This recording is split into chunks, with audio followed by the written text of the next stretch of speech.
Hey everyone, it's Michael Kikle. I hope you're doing well today, and I have a review here for a 2011 300 knockoff. It's called Immortals, and it's before Man of Steel, but it's Henry Cavill as the main dude.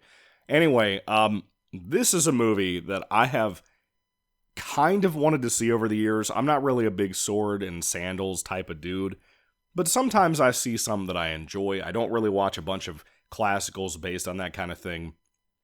But I wanted to try this one. It sounded like it had a pretty decent cast. I found it for like $2 at a local shop I go to. And the cast itself kind of surprised me as I watched the movie. Mickey Rourke is also in this as like the bad guy. John Hurt, Stephen Dorff, Deacon Frost is in this movie. Luke Evans is in this as Zeus, which was kind of surprising. This is kind of like, I don't know if this is based on a comic book or not. I don't think I saw that on the cover of the movie here.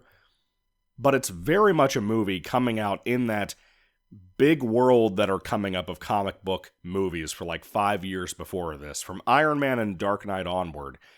This has that kind of influence to it, a very comic book look and style sometimes. The problem is, a lot of that is horrible.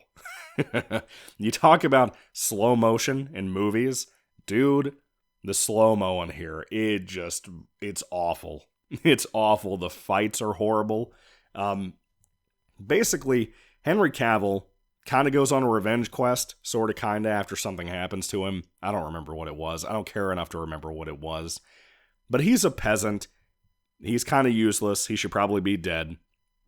But he goes on kind of a revenge quest, and he is secretly chosen by Zeus to defeat this king called King Hyperion, who seems like he has a lot of supernatural elements to him. I don't think he's just a dude. But that's just me. I don't know anything about if there was like some kind of Norse mythology of King Hyperion. I don't know anything about that. Not going to pretend like I do. So anyway, King Hyperion is who Mickey Rourke plays. He's an older gentleman. He kind of kills his henchmen left and right over the slightest mistake, or even just being there in the room. They're not allowed to talk. He actually has them tortured quite a bit. It's pretty horrific shit, dude, to be honest with you. But anyway, Henry Cavill, before he bulked up so heavily as Superman, this is kind of when he was like in a smaller, more lean stage. And I gotta tell you, the movie gives him nothing to work with script-wise. He's a great actor. I love Henry Cavill. Who doesn't? But the movie gives him nothing to work for. And work with, excuse me. And I wanted to enjoy this because it was Cavill, because Rourke is in here, who I like. And because of the cast. And I just think it drops the ball on every single time it can. There's a couple of cool things about the movie that I love. I've never seen done before. Maybe they're in other properties, comics, movies, Norse mythology. I don't know. But specifically, there is a bow that he can get that is some kind of supernatural bow that when you mimic, like you're about to draw an actual arrow across your bow, this one gets a supernatural string that shows up and makes its own magical arrows, It's really cool. I love that about it. So basically you just pull your arm back, let it go, and it shoots these bright, dusty looking magical arrows at people and kills them. It's pretty cool. I actually really like the movie parts that involve that bow and arrow, even though it's used over and over and over again. It's really cool. Then there's a fight scene in this one big, ancient-looking room with this dude attacking Henry Cavill directly. There's a bunch of stairs everywhere. It's really badass. It is really, really badass. However, Luke Evans is so miscast as Zeus. All of these gods and goddesses and whatever for Norse mythology here are supposed to be really young people, 30 and under. The women are super hot. The dudes are Calvin Klein models, and then you got Luke Evans in there. But they have the most embarrassing performances I have ever seen in my life. When the film tries to do bloody, it's so CGI that it's awful. But Zeus and the other gods are not allowed to interfere with Henry Cavill's mission to go kill King Hyperion.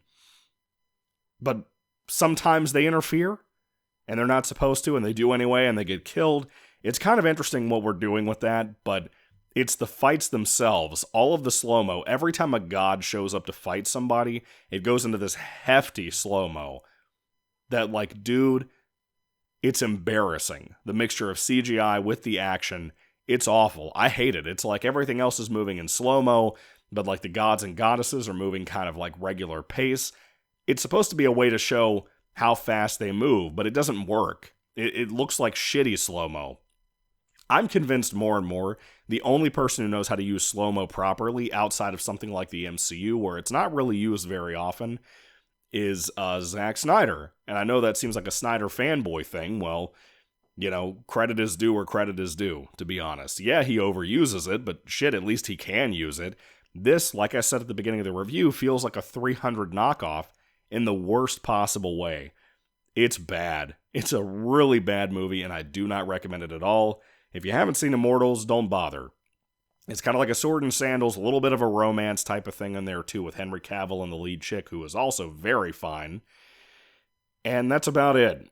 Mickey Rourke does not give a good performance here. He's pretty bad. He's trying to ham it up, but trying to keep it kind of serious too. It feels like a lot of people are hamming this thing up. I feel like people got into production and realized how bad this was. It's kind of a nice throwback to the old, like, 60s, 70s sword and sandal stuff. But all of the little touches of modern day shit, like the CGI and the goofy gore, doesn't work. It doesn't work at all for me, and I love blood in movies, so that should tell you everything you need to know. Maybe it's just me, I don't think it is, but I would love to hear what you all have to say about it down in the comments section down below. Have you seen Immortals? Is it good? Is it bad? Tell me everything you think. Anyway, what's your favorite swords and sandals movie? I'd love to hear all that down below too, so I can get some good recommendations. I've never seen like Jason and the Argonauts or like the original Wrath of the Titans movie or movies. Are there sequels to the original? I don't think there are. I think I just saw the first remake. I never saw its sequel Clash or Wrath. Whatever. Anyway, let me know everything you think down below. Thank you all for watching, guys. God bless you all. Catch you later, and goodbye.